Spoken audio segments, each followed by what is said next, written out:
Bonjour à tous et bienvenue sur Crypto Signal. Aujourd'hui, on va parler très peu de news, principalement de structure et de liquidité, avec une petite analyse à mon avis, en plus de qu'est-ce que pourrait nous donner S&P 500 sur les prochaines semaines, puisque en ce moment, il est extrêmement corrélé au Bitcoin. Allez, intro.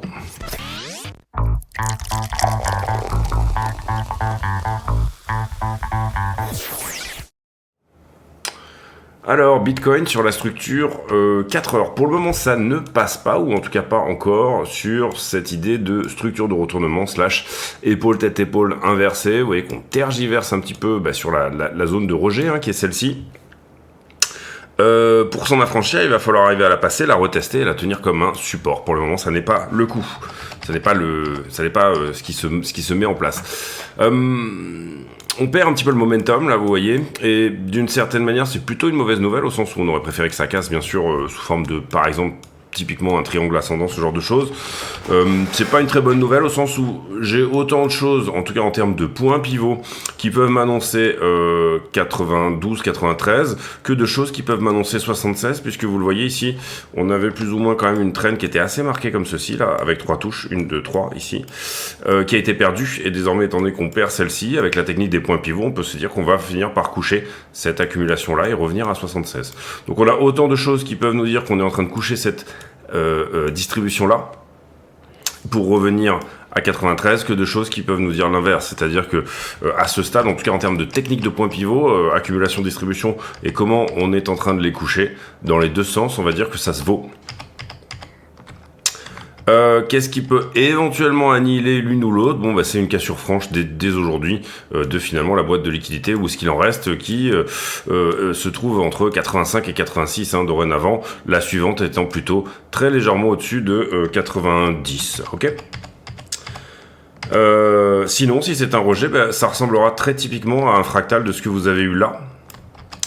C'est-à-dire, donc ici, j'entends bien sûr que ça reproduit ce qui s'est passé là. C'est-à-dire, j'arrive pas à passer une résistance, j'ai vraiment du mal à la prendre, et puis derrière, je dégage vers le bas, typiquement comme ce qu'on a eu là. C'est-à-dire que là, dans ces cas-là, on peut bien sûr viser, encore une fois, je pense que entre 69 et 73 est une bonne target. Donc, on veut que ça casse, cette histoire-là, en tout cas, si on veut longuer, bien sûr, si on veut que nos longues tiennent, et je dirais que cette zone-là pourrait être une jolie zone de short, sauf à dire que, si c'était le cas, l'idéal, je dirais l'idéal, sans dire nécessairement. Pour moi, c'est plutôt cette zone-là, c'est-à-dire 86, c'est-à-dire une fois qu'on a vraiment pris la liquidité qui se trouvait dans cette zone-là, sous-entendu, si jamais on y va, par exemple, aujourd'hui, on est le 17, cet après-midi, un rejet sur la zone des 86 500, c'est-à-dire qu'on vient échouer sur le 1 heure qui est au-dessus, tout en prenant la boîte de liquidité qui est là, et ce faisant, on respecte finalement une structure baissière qui est ici, et là, c'est une belle zone de rejet pour finalement faire une vague supplémentaire dans la distribution que vous avez ici sous les yeux. Bon voilà, le scénario baissier, qui serait le plus propre potentiellement en termes de liquidité, structure, etc., toutes ces choses-là, c'est plus ou moins celui-ci, c'est-à-dire finalement un swing failure pattern sur l'épaule tête-épaule en question, celle-ci, là, celle qui est inversée, que finalement on fasse semblant d'aller la chercher, mais rejet sur à la fois ce niveau horizontal, mais également la trend, qui en général les deux en conjonction, c'est assez puissant pour rejeter, et à ce moment-là, rejet. Donc attention, si jamais ce soir vers 19h30, il se trouve qu'on soit plus ou moins dans cette box, un petit peu, c'est-à-dire niveau horizontal, trend, plus haut d'une boîte de liquidité, donc plus trop de raisons de continuer à short squeezer, puisque plus trop d'endroits où on peut venir distribuer les contrats qui ont été acquis sur cette zone-là. Attention à un rejet pour un nouveau plus bas sur cette zone-là, ok ? Attention à un rejet ou opportunité de short, encore une fois, à vous de voir, bien évidemment, quel est votre biais, puisque c'est pas forcément nécessairement le même que moi, et je peux très bien vous montrer, vous le voyez ici, attention le micro, je peux très bien vous montrer, voilà, des scénarios qui, pour le coup, nous emmèneraient sincèrement beaucoup plus bas sans trop de problèmes. Voilà pour Bitcoin 4 heures. On va voir désormais ce qui se passe chez notre ami Ethereum.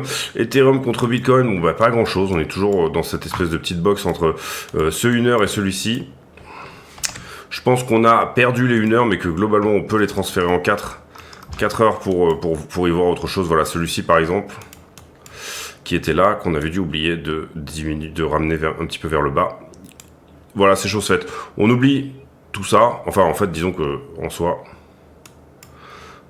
si on regarde dans le passé, ça n'a plus vraiment lieu d'être. Ça devrait être un 4 heures, mais du coup, comment vous expliquer? En fait, il faudrait tout simplement juste faire ça. Voilà, il prend sa source ici. Hein, je pense qu'on est bien d'accord. 1 heure, hop, voilà. Ce sera plus précis de vous montrer les choses, voilà, comme ceci. Donc pour le moment, j'ai ce 1 heure qui tient. Et qui certes avait enfoncé là. Hein. Si je voulais le retrouver dans le passé, je mettrais un 4 heures, mais moi je préfère avoir un 1 heure parce que ça réagit plus vite et c'est un peu plus sympa d'avoir des réactions un peu plus rapides. Et puis à l'inverse, vous voyez ici la zone qui finalement faisait support par le passé, désormais fait résistance sur EtherBTC. Donc c'est un range. Et sur Ethereum contre le dollar, c'est un range également. Un petit peu la même chose hein, qu'on pourrait dire. C'est si on avait envie que ça fasse un triangle ascendant, bah, malheureusement ça a été un petit peu perdu ce week-end, même si on essaye de rentrer à l'intérieur là. Voilà, le scénario haussier, c'est celui où on casse assez rapidement et où on vient bien chercher, là je vous l'avais dit, attention sur la zone de 2055 pour le coup, étant donné qu'on s'est baladé un petit peu en crabe ce week-end, j'aurais tendance à dire un petit peu la même chose sur Ethereum, c'est que si jamais demain soir pour le coup là, hein, demain vers 18h, on était sur cette zone là, attention à un rejet parce qu'on aura la conjonction d'un niveau et d'une trend hein, également, c'est un petit peu la même chose. Cela dit, en revanche, si on prend cette trend, pour moi c'est très bull sur Ether, au sens où on peut s'imaginer assez facilement revenir à 2005. Pourquoi? Parce que j'ai une distribution qui était comme ça auparavant, et derrière on vient chercher une distribution qui était moins violente, et donc l'idée c'est toujours la même chose, point pivot, c'est-à-dire qu'on vienne à coucher cette distribution en pivotant autour de ce point-là, qui serait la target, sous-entendu venir chercher un petit peu au-dessus de 2005, pardon. Le 1 heure en dessous a tenu, le 1 heure ici a tenu également. Bon bah ici, je vous avais mis là la borne haute, vous comprenez bien que c'est un 1 heure aussi. Hein. C'est-à-dire qu'on pourrait éventuellement tout simplement être un petit peu plus précis en faisant ça. Si vous comprenez rien à ce que je dis au niveau des niveaux, 1 heure, etc., toutes ces choses-là, vous avez en fin de vidéo un petit tuto qui vous permettra de comprendre bien mieux ce dont je parle tout de suite. En soi, on n'est pas revenu, et ça c'est plutôt dans l'idée d'une structure de retournement en triangle ascendant intéressant sur Ethereum. Encore une fois, on n'est pas revenu retater du 1 heure qui était là ce week-end, 1852. Désormais, ce qu'on veut, c'est éventuellement mettre en place le même genre de truc, c'est-à-dire un triangle ascendant là-dedans, d'accord, hein, Ether aime bien ce genre de figure. Pour ça, il va falloir casser la petite résistance qui est là, casser bien sûr le 1 heure qui est ici, et dans ces cas-là, on peut éventuellement se dire que ne serait-ce que pour jouer cette petite figure que je qualifierais d'être une 4 heures, cette petite figure 4 heures, bah, pourquoi pas se dire qu'on va faire une balançoire, hein, c'est en général comme ça qu'on envisage un triangle rectangle. Vous comprenez que ça déclenche du coup la target des 2005 que je vous ai montré tout à l'heure, puisque ce type de cassure nous emmènerait d'ores et déjà sur la zone des 2186, mais bien sûr viendrait à casser la distribution. Donc target entre guillemets en cascade, c'est-à-dire un long qui peut en déclencher un autre, ou en tout cas qui fait qu'en déclencher un autre n'a rien d'insultant vis-à-vis de la structure. Cela dit, bon, bah, celui qui a ouvert, comme c'est un petit peu mon cas, sur la zone légèrement en dessous, alors je trouve que 1009 reste encore même des niveaux d'entrée peut-être corrects, hein, mais celui qui a ouvert sur cette zone-là pour aller chercher ça, en théorie, il devrait quand même avoir dérisqué pas mal de choses, pour moi, hein, autour des 2050, c'est-à-dire que là, déjà, le trade devrait être dérisqué et profitable. Ensuite, target suivante 2183, target suivante 2500, on en a parlé. Attention ici, vous le voyez, beaucoup de volume profile, puisqu'il y a cette consolidation qui bloque un petit peu. Donc ça risquerait de rejeter sur la zone des 2008. En tout cas, si ça y va. Après, il n'y a pas de... S'il y a un rebond haussier au sein de cette correction qui est quand même assez pentue, hein, c'est-à-dire que ici, bon... Il y a des choses qu'on peut dire qui sont insultantes et d'autres qui ne le sont pas. Dire que Ethereum a délivré très fort et qu'on a peut-être besoin ici de venir sortir du shorter, et vous voyez ici qu'en disant 2005, il n'y a rien d'insultant en dézoomant dans ce que je suis en train de dire, c'est simplement de dire, bon, moi je pense que là on avait un plus bas, etc. Ici on a eu un plus haut, plus bas que le précédent, on vient de prendre un plus bas, pourquoi pas aller chercher un petit sommet qui soit plus bas que celui-ci. il y a pas, j'ai pas, à aucun moment donné, j'ai traité la mère de personne. Vous voyez que je veux dire, enfin, parce que y a rien de scandaleux dans ce que je suis en train de dire. Il y a pas de, c'est pas en soi quelque chose de totalement insultant de venir juste déjà dire ça. Bah déjà dans ces petites stratégies là, ça vous permet quand même d'avoir une belle position pour éventuellement aller chercher un runner au-delà de 4000. En tout cas, je trouve, d'accord. Si c'est pas le cas, ben c'est pas le cas. Déjà, il faut bien comprendre sur Ethereum qu'il y a quelque chose qui va avoir du mal à passer autour de 2100. S'il y a inversion de polarité. J'essaye d'avoir un max de touche aussi, mais voilà. Ici, pour moi, c'est potentielle résistance majeure.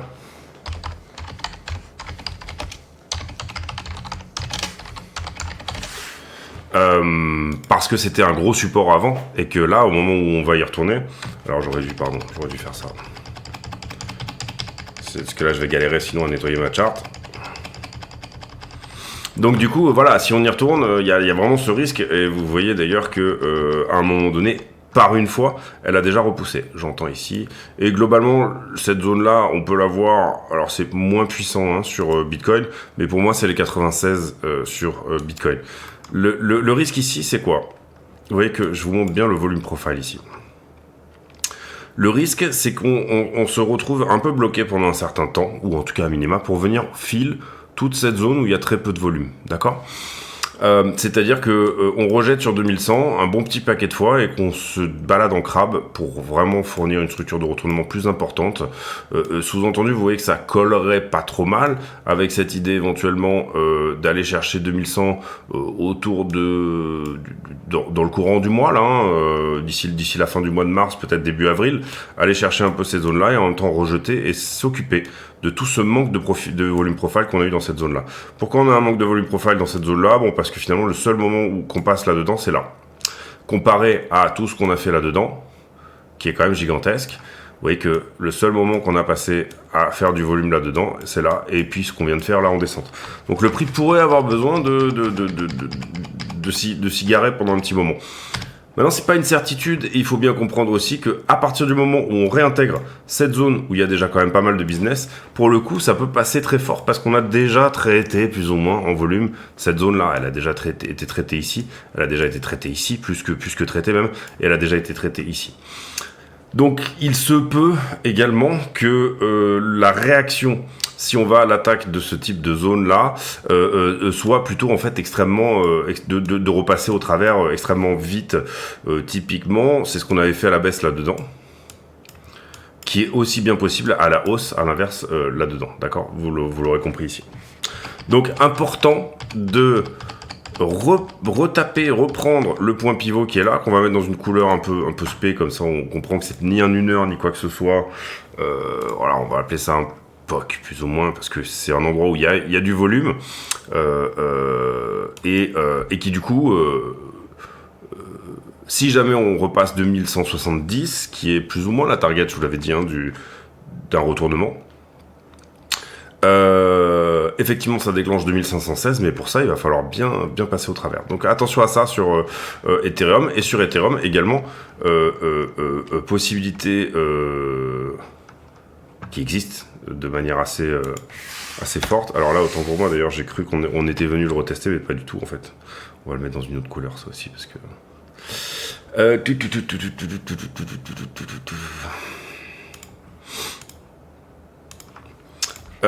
donc voilà un peu l'idée. Revenir éventuellement retester 2170 n'est pas du tout insultant.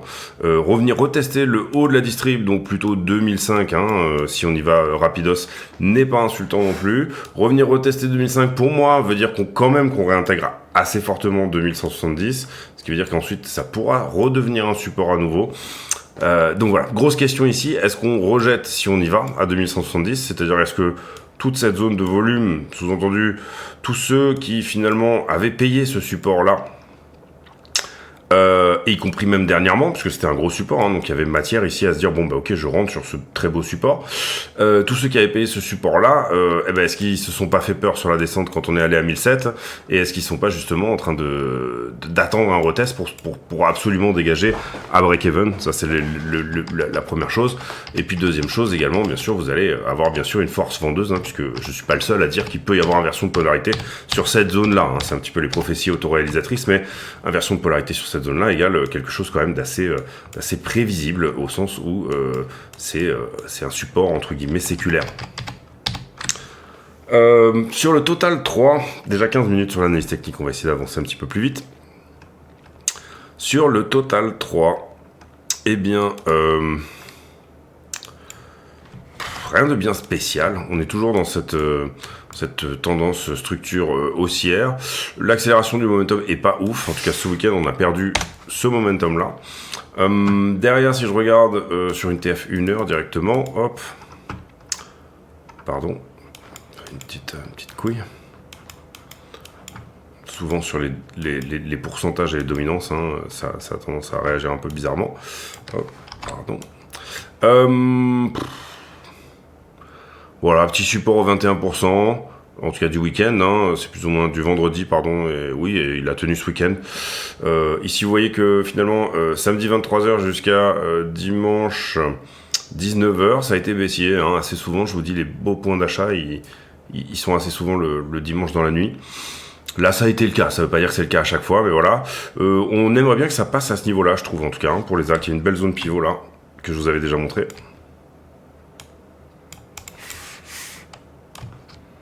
Voilà, si on arrivait bien à repasser par-dessus ça, ça serait déjà une bonne chose, parce que c'est une zone pivot vraiment, hein, au milieu. On est au milieu pile poil ici du bordel. Structure sur Elbit, on va pas le faire. On va faire un petit tour sur S&P juste. S&P qui aujourd'hui est haussier, hein, vous voyez que ça c'est la journée d'aujourd'hui. C'est les futurs hein, là qu'on regarde, parce que là bien sûr ça n'a pas encore ouvert à Wall Street, ça ouvre très bientôt. Pour le moment, c'est distributif, hein, on le voit, hein, depuis le 21 février, c'est sous forme de distribution. Maintenant, petit retracement haussier qui, pour l'instant, tient son momentum. Est-ce que ça va casser ou pas? C'est un petit peu la question du moment. Est-ce que ça, c'est la structure de bottom hein, sur S&P? Auquel cas, on va avoir une belle cassure des 5640, hein, et à ce moment-là, on devrait voir au moins un rallye haussier. Je dirais que c'est plutôt cette zone-là qu'il faudrait éventuellement viser, juste en dessous des 6000 pour un rejet, si on doit y aller, ou sinon, que ça reprenne, et puis nouvelle ATH. Mais voilà, en tout cas, ça a bien délivré dernièrement, je ne suis pas contre l'idée que petit retracement aussi à un moment, vous voyez ici, si on dézoome un petit peu, qui finalement nous donnerait une sorte de structure, hein. C'est-à-dire que là, pour le coup, on aurait peut-être notre vraie structure haussière. Après, il peut arriver que ça délivre très fort comme ça pendant un certain temps, pour le coup, on pourrait appeler ça un crash. Si ça continue à délivrer là et que ça ne tient pas, on va dire la zone, qui est pas non plus incroyablement une zone, hein, je veux dire, moi je trouve qu'on aurait pu s'attendre à légèrement plus bas. Alors on a vu la structure de retournement quand elle s'est faite ici, et on a dit c'est probablement la structure de retournement. Pour le moment, on n'a pas cassé la distrib, d'accord. Et je dirais que l'endroit vraiment où on peut éventuellement trouver support plus facilement, c'est plus 5002. Maintenant, bien évidemment, 5002, ça veut dire moins 10% supplémentaire, hein, ou quelque chose comme ça. Ne vous faites pas avoir par le côté un peu... le fait qu'on est très zoomé hein, dans la chart. C'est quand même des jolies corrections ici dont on parle, puisque 5002, ça nous amènerait en moins 7% supplémentaire. On va noter ce support ici. On va se mettre une petite alarme. Voilà, à minima, peut-être qu'on peut se dire, hein, c'est pas non plus, c'est pareil, c'est pas insultant du tout, je trouve, en tout cas, de penser que on va peut-être faire un petit truc un peu dans ce genre-là, et puis éventuellement fin de la correction à 5002. Passer de 6000 à 5000, c'est moins 25%. C'est une très belle correction. On rentre pas pour autant dans un territoire de bear, mais c'est une très belle correction de milieu de rallye qui aurait du sens au vu de l'incertitude qu'on peut avoir en ce moment. En tout cas, là, pour le moment, je tablerai quand même plus sur un retracement haussier. Vous voyez que la zone des 5009-6000, ici, présente, je trouve, hein, un petit peu d'intérêt. Il y a un petit quelque chose qui pourrait inverser en polarité juste en dessous également, 5008. Voilà, un petit truc dans ce genre-là, je trouve que ça serait plutôt cohérent. Et voilà, pour moi, il y a un beau support quand même au 5002. si ce support ne tient absolument pas, si on n'y va pas, hein, il est possible qu'on n'y aille pas d'ailleurs, on a un petit quelque chose, je trouve, pour le coup, juste en dessous de 5000. Après, on n'a plus grand-chose avant les plus bas de 2023. D'accord ? Mais S&P, voilà. S&P, si vous voulez relancer un rallye sur S&P, en tout cas voir un rallye se relancer, eh bien, j'aurais tendance à dire que c'est plutôt la notion ici du prochain meeting, qu'est-ce qui va se passer mercredi de la part de Powell. Pour le coup, on va parler du fondamental ici, et je pense que c'est la seule chose dont on parlera au niveau fondamental. J'ai pas vu qu'il y avait énormément de news aujourd'hui, donc on va pouvoir passer rapidement là-dessus. Mais globalement, S&P, la grande question ici, c'est est-ce qu'on va parler de QE à ce meeting-là, c'est-à-dire au meeting de après-demain. Pour le moment, la Fed est en QT, c'est-à-dire qu'elle est en train de contracter la liquidité qu'elle est en train d'injecter sur les obligations qui sont un peu foireuses. C'est-à-dire qu'elle est en train de revendre des obligations qu'elle avait achetées pendant le Covid et qui sont normalement des obligations dont personne ne veut. Quel est le principe du QE ? C'est de dire, on peut avoir des taux qui sont quasiment de l'ordre de 0%, mais si on fait ça, on est obligé derrière d'avoir une banque fédérale, enfin une banque centrale, qui crée de l'argent, qui injecte de la liquidité pour racheter les obligations dont personne ne veut. Parce que sinon, avoir des taux à 0% représente un risque majeur de crise obligataire. Une crise obligataire que vous pouvez financer directement, certes, certains des crédits de votre pays, mais une crise obligataire qui pose vraiment des problèmes parce que les entreprises, derrière, étant donné que l'argent ne rapporte rien, ont finalement du mal à se financer. Et où, en tout cas, typiquement, qu'est-ce qu'une crise obligataire ?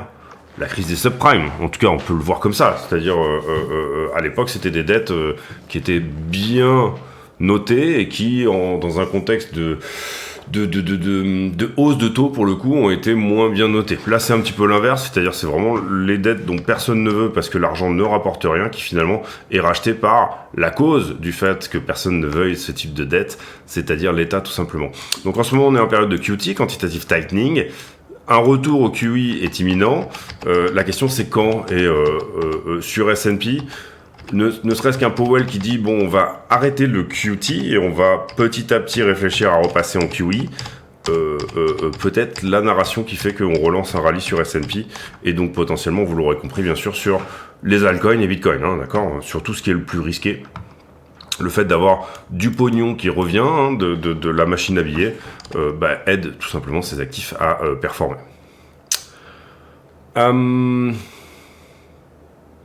Sur Bitcoin, je dirais que c'est différent.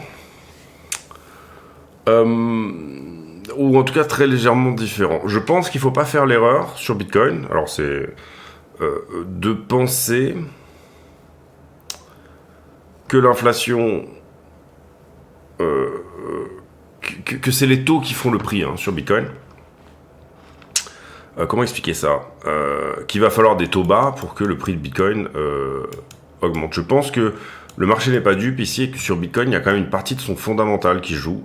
C'est-à-dire que Bitcoin est un hard asset anti-inflation et le marché est tout à fait au courant de ça.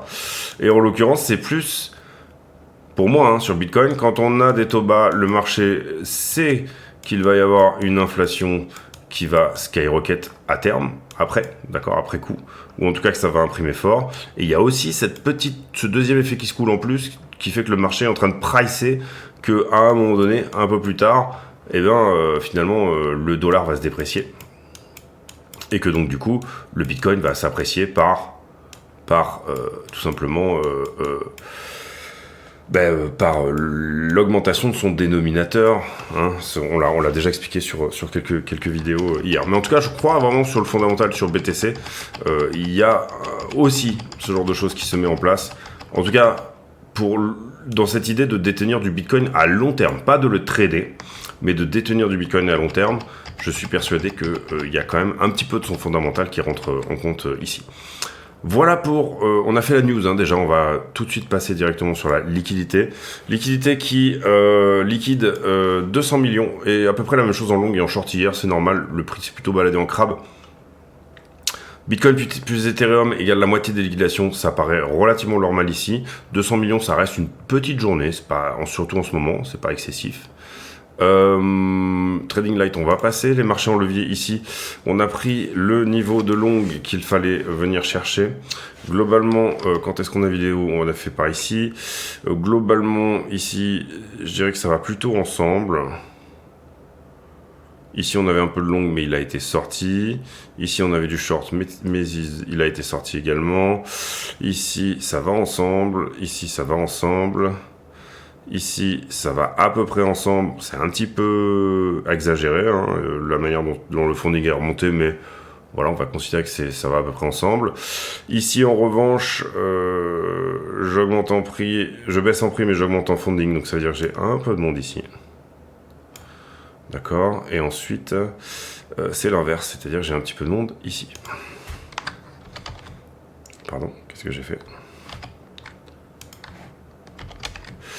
Donc globalement, j'ai un tout petit peu de monde juste là, un peu de monde juste là. C'est du 1 pixel, c'est pas violent. Et ici, je pense qu'on peut enlever un pixel. On l'avait mis en 2 pixels, mais étant donné qu'on a eu ce mouvement qui est presque venu toucher, vous comprenez qu'on perd une partie de la liquidité, hein, toute la liquidité qui se trouve de là à là. Donc j'enlève un pixel aussi sur ce niveau-là. Ça me paraît cohérent intellectuellement. Derrière les liquidations high block. Alors, ce qui est plutôt mignon et plutôt propre pour aller plutôt dans le sens d'aller vers le haut, c'est que en gros, tous les longs du week-end ont quand même été sortis, en tout cas de la part de iBlock, ou presque.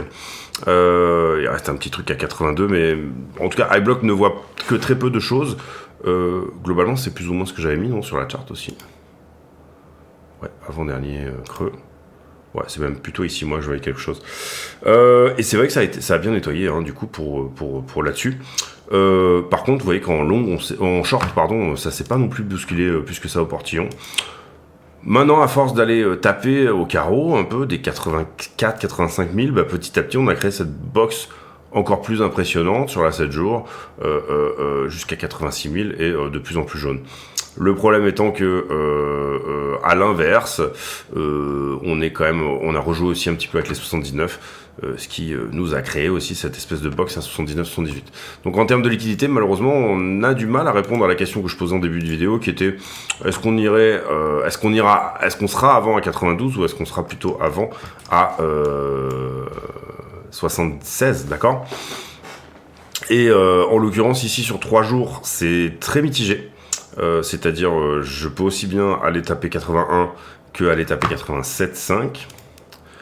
Et je suppose que sur un jour, on a quand même plutôt du long, puisque c'était quand même plutôt du week-end. Voilà, en général le dimanche, etc. Enfin, les retails sont plutôt longueurs, hein, plus que shorter. Donc voilà, en l'occurrence ici, on a 80 500, si on va aller chercher ce qui s'est passé dans les dernières 24 heures, hein, qui est rentré sur quoi. Et sur 12 heures, on a un gros long visiblement qui est rentré il n'y a pas très longtemps, à savoir ce midi, avec des points de liquidation plutôt intéressants autour des 82. C'est marrant que lui le voit que comme une position. Et puis voilà. Si on dézoome un tout petit peu sur la liquidité, j'ai envie d'aller voir la 3 mois pour le coup. Pour voir un petit peu ce qu'il en est au niveau de qu'est-ce qui se passe sous 78 par rapport au reste. Hein. Ici, vous comprenez que l'idée, sous 76, vous voyez que c'est pas grand-chose pour le moment. Il y a quand même un joli truc entre 78 et 79. Désormais, on est en train de forcer un peu effectivement la liquidité intermédiaire, puisqu'on a fait ce mouvement vers le bas ici pour retourner à 82. Ben, on a rajouté de la liquidité intermédiaire qui peut éventuellement faire la jonction, hein, vous l'aurez compris ici, jusqu'à 78, c'est-à-dire de 81 à 78, il y a un petit peu de monde. Maintenant, vous voyez que pour moi, il n'y a pas photo que sur la 3 mois, il commence à être excessivement intéressant de venir revisiter, maintenant même 88, d'accord. Avant c'était 86, depuis qu'on a fait ces deux mouvements, celui-ci à 85 et celui-là.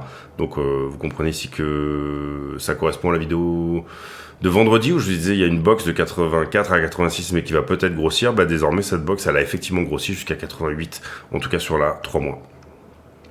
Voilà, bien sûr, ce mur, hein, ici, au 100 000, qui correspond probablement à du hedge et du trader de position, mais que pour l'instant, on ne met même pas dans le scope d'aller revisiter. Et sur Ethereum, on est très chargé sur la zone des... Parce qu'en fait, Ethereum a refusé tellement de fois à 1960 que tout le monde est garé, enfin beaucoup de monde est garé probablement entre 1960 et je dirais 2000-2050, d'accord. Maintenant c'est pareil, à chaque fois qu'on retourne ici rejouer avec les 1800, ben, on crée une box de liquidité juste en dessous des 1800, hein, on est bien d'accord là-dessus. Voilà les amis, on va faire la conclue du coup de cette vidéo. En soi, ce qu'on peut voir, c'est que d'une certaine manière, le prix est dans une forme d'hésitation en ce moment. Assez finalement compressive. Bon, pour le moment, on peut pas vraiment parler de compression qui se vaut. Hein. Si on avait eu ici un plus bas et qu'on soit vraiment en triangle, pour le coup, on pourrait en parler. Voilà, on est plutôt ici sur quelque chose qui retourne potentiellement dans une distribution. Maintenant, encore une fois, attention parce que ça c'est assez correctif quand même. Typiquement, voilà, attention à ce qu'on reproduise pas. Et ça, j'en ai déjà parlé tout à l'heure, mais ce genre de choses. Ça reste quand même une structure de retournement dans laquelle on fait des plus hauts, d'accord. Maintenant il faut une accélération qui pour le moment n'a pas lieu et vous voyez que là à ce moment là je vous disais ça serait vraiment bien de tenir ça parce que ça accélère et vous comprenez ici qu'on vient de perdre l'accumulation initiale, donc c'est jamais très bon de perdre l'accumulation initiale quand on attend, ce qu'on veut c'est plus ou moins une accélération, hein. On ne veut pas ralentir quand on veut accélérer, vous êtes d'accord avec moi? Donc c'est très vendeur sur les résistances et ça a du mal à poser des supports corrects, ou en tout cas à poser des supports qui ne viennent pas être visités, sauf à dire que c'est ce qu'on est en train de faire ici. Mais à ce moment-là, il nous faut une accélération pour vraiment ne pas en douter. Conclusion pour moi, ou en tout cas scénario privilégié, j'aurais plutôt tendance à dire quand même retournement en triangle rectangle, cassure de ça, éventuellement grâce à un bon meeting au niveau de Powell, c'est-à-dire des mots qui sont utilisés qui sont très dovish, et cette possibilité de dire que ils vont mettre fin au QT, éventuellement si jamais il nous parle de baisse de taux prochainement, ce genre de choses, et qu'il est super content du dernier CPI, etc., etc. Bon, ça veut dire que le marché va devoir mettre dans les prix ce genre de choses, donc potentiellement être plus haussier sur la manière qu'il a de mettre dans les prix toutes ces choses-là. Et voilà, bon, globalement, on l'avait dit aussi, cette notion ici, alors c'est pas forcément la structure ultime, c'est pas forcément vraiment exactement là-dedans, mais ça permet aussi d'avoir une sorte de morphopsychologie, la psychologie d'une forme, on va dire. Ici, vous comprenez qu'on est dans cette tendance baissière en élargissement. La question étant, est-ce qu'on a besoin de revenir retoucher le bas, qui désormais nous emmènerait à 69, et ce qui est possible, hein. C'est-à-dire que ça c'est correctif, d'accord. Donc impulsion, correction, impulsion supplémentaire, tout simplement, on touche le bas de l'accumulation, et là c'est le point d'entrée ultime, ou en tout cas à minima, parce que vous comprenez que ici l'amplitude elle est énorme, entre 69 et 88 vous avez quelque chose comme $20, ou alors est-ce que tout le monde attend, c'est-à-dire cette espèce de côté, oui c'est là qu'on va, c'est quasiment limpide sur la structure. Est-ce que on y va mais pas tout de suite, c'est-à-dire d'abord je sors un peu de monde, je me fais mon petit up jusqu'à 90, et là effectivement je vais revenir faire mon plus bas, auquel cas voilà, ça sera 1, 2, 3, finalement 4 en flat, pardon, une 4 en flat, un crabe ici qui se balade, finalement vous regarderez ça comme un range de 78 à 90, pour finalement venir perdre le range vers le bas et ensuite venir casser le tout et reprendre le haut, d'accord. Auquel cas voilà, donc je trouve que, comment dire, je trouve que ça reste logique, mais un peu trop facile, mais possible, vraiment possible, pas de souci là-dessus. Je trouve que ça c'est déjà un peu plus sexy, d'accord, parce que bien moins simple, et je trouve plus en adéquation avec le contexte. Et le scénario de Max Payne, puisque là, si vous regardez un peu les sondages, toutes ces choses-là et tout, si vous regardez un peu ce qui se passe, vous avez quand même, je trouve, bien la moitié du marché qui pense qu'on va à 70, d'accord. Et quand je parle de sondage, c'est du sondage retail, hein, puisque sur le crypto Twitter, je parle de sondages qui sont faits par des influenceurs, etc., et qui disent bah, qu'est-ce que vous en pensez, etc. Moi, je vais vraiment bien regarder ça parce que ça donne, je trouve, des infos qui sont super intéressantes. Et en l'occurrence, globalement, c'est à peu près du 50-50, voire très légèrement, le marché très légèrement plus baissier dans la tête des retail que haussier.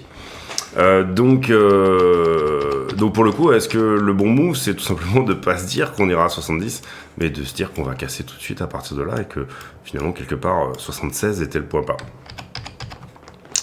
À voir, encore une fois, cette structure, elle est à la fois mimi et à la fois, elle a un côté un peu très dégueulasse. J'ai pas envie d'accélérer.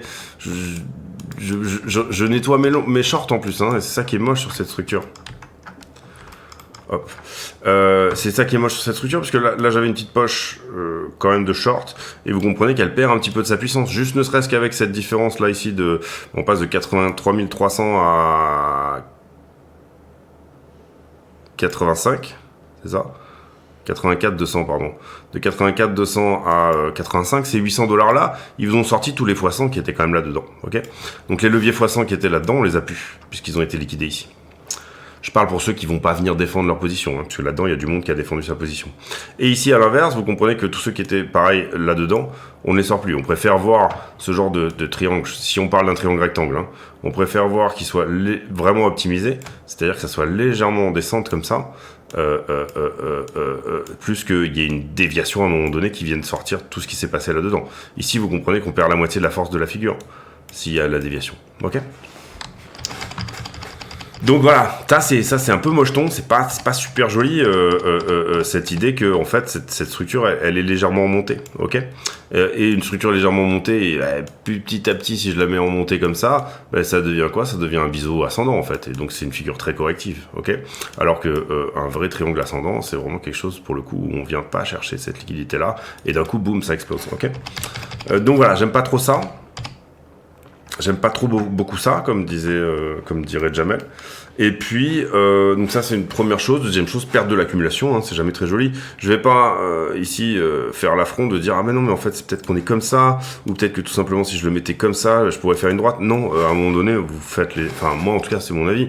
Il faut faire les choses comme elles sont, c'est-à-dire alignées quoi. Il y a deux points, il y a une raison pour laquelle on est venu là et on n'est pas venu là. Derrière vous avez des gens qui vont vous dire non mais c'est parce que si tu regardes en 4 heures, tu prends que les mèches. À ce moment-là, t'as une traîne 4 heures. Eh ben non, moi je fonctionne pas comme ça. Vous voyez ici que pour le coup vous enlevez les mèches, c'est un peu facile. Parce que je sais pas trop du coup qu'est-ce que je fais avec cette traîne 4 heures. Je la regarde qu'en 4 heures, je considère que c'est un mouvement 4 heures. Enfin voilà, je préfère vraiment fonctionner pour le coup avec mes niveaux, moi, et ma manière de faire c'est on est allé là, il y a une raison, on s'est arrêté là, il y a une raison. Par contre, en revanche, si je voulais voir une traîne 4 heures là-dedans, typiquement elle serait perdue, c'est-à-dire que ça je l'explique dans ma vidéo sur la price action, mais en gros là vous avez une bougie d'accumulation à une bougie d'accumulation, c'est comme ça qu'on place une traîne dans sa tendance 4 heures.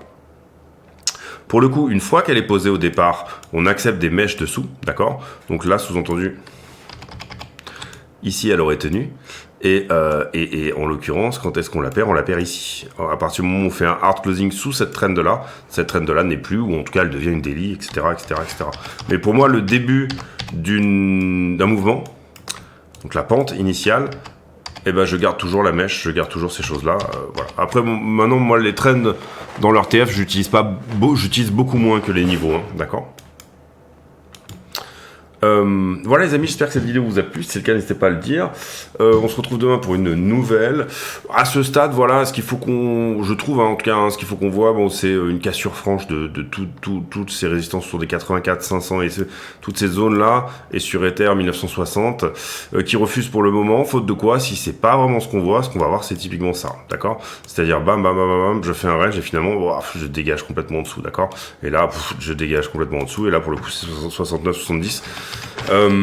Voilà, pour le moment, c'est pas ce que j'aurais tendance à privilégier parce qu'on a, je trouve, hein, en tout cas, suffisamment temporisé la descente ici, hein, qui était quand même très franche. Temporiser la descente pour se dire que on va revenir un petit peu plus haut. Maintenant, je peux me tromper encore une fois, et voilà. J'ai pour habitude en fin de vidéo de poser une question à la con, c'est-à-dire une question qui n'a rien à voir avec le prix du Bitcoin, mais qui nous permet de converser de choses et d'autres. Et en l'occurrence, la question du jour sera sur Tiens, est-ce que vous êtes plutôt chien ou chat? Ça sera la question du jour, question à la con. J'ai que ça qui m'est venu à l'idée là pour le moment. Voilà, plutôt chien ou plutôt chat, ou plutôt autre chose. Si vous êtes plutôt d'autres animaux, allez-y, mettez en commentaire dans la vidéo.